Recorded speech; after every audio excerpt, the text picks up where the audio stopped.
structures that you want to know on GMC, there are many aspects to this structure, as in the vision, structure as in the planning and the master plan, and structure as in the capital works that are being planned.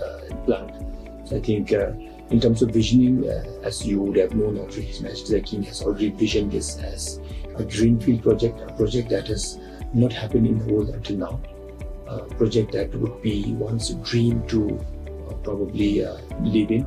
So that would be His Majesty's vision. In terms of physical activities, we needed to have good communication network, both air as well as land connectivity, which is being worked out. And we are so fortunate to have the Government of India's full support on that. In terms of cities' physical infrastructure, you might be aware that it is being designed by Copenhagen-based consulting firm called Big Angles Group.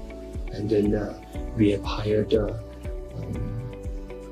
good, well-reputed international firms to do different aspects of urban planning, which if you have the time, I can go into the details of all the chapters of urban planning system, starting from road and bridges design to flood and river protection works to environment and socio-economic get-up of the current and future residents, and economic visioning and planning. All these are being designed and looked into by global experts. Well, all I can say is all investors in GMC will be on invitation, and all the investors, be it an individual or a corporation or a country, will have to understand the vision of GMC and be willing to go with the visions of GMC. And that would be the only condition that I can say for now. What will not happen is there will not be any exclusion criteria.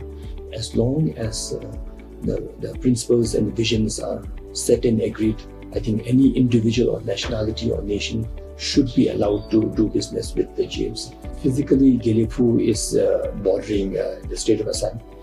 The whole GMC is 2,600 square kilometers, and a small portion of it borders with the state of West Bengal, and the remaining majority is with the state of Assam.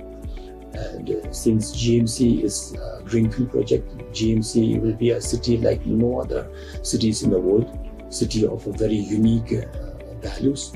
I'm sure of all the cities or states of India, Assam will be the state that will be benefited first, and then Northeast region, India, South Asia, and the whole of Asia and the world, I would say.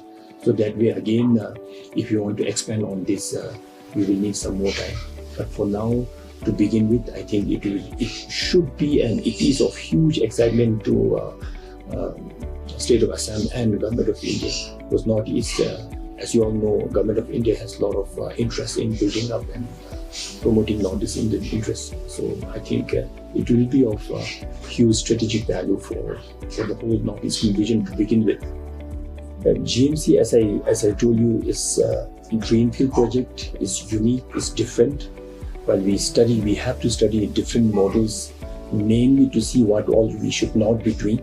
So I don't think GMC will follow the path of any country or city that is being designed. It's totally greenfield and totally unique.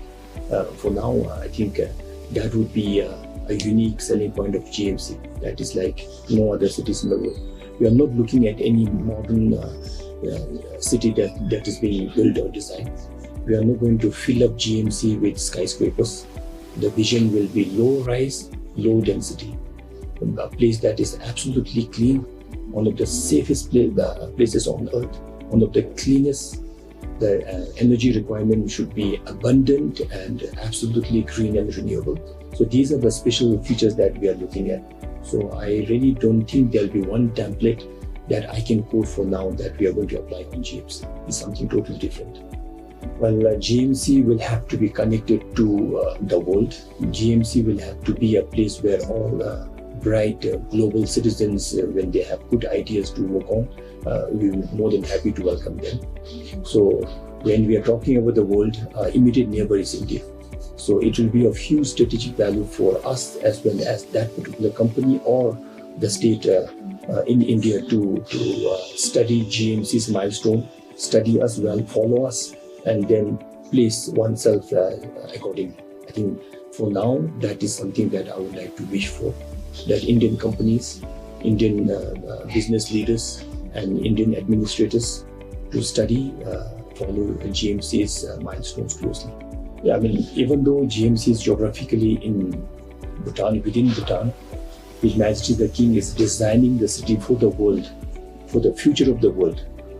So on that note, it will not be fair if Bhutan imposes too much of her traditional values and social and cultural ethos on GMC. So on that note, I think well, there is no written document as to which language we will follow. The language that comes on your mind when you talk about a city that is for the world, that is for the future of the world, I think that language must prevail. And to me, upfront, without being written anywhere, English comes to my mind. In terms of doing business, as I said, again, it will not limit or exclude any individuals or countries or companies, as long as their business ethos goes in line with the vision of GMC. And China and India being a major global players already, and who will be leading the global economy, I think GMC will be in the interest of both China and India, because it is for the world. But since we are in the same region, GMC will stand to benefit both from China and India's progress, as well as GMC's progress should be able to contribute to China and India's growth also. So I don't see this as a threat at all. It should be complementary. As you all can see, we are a small country wedged between China in north and India in the south.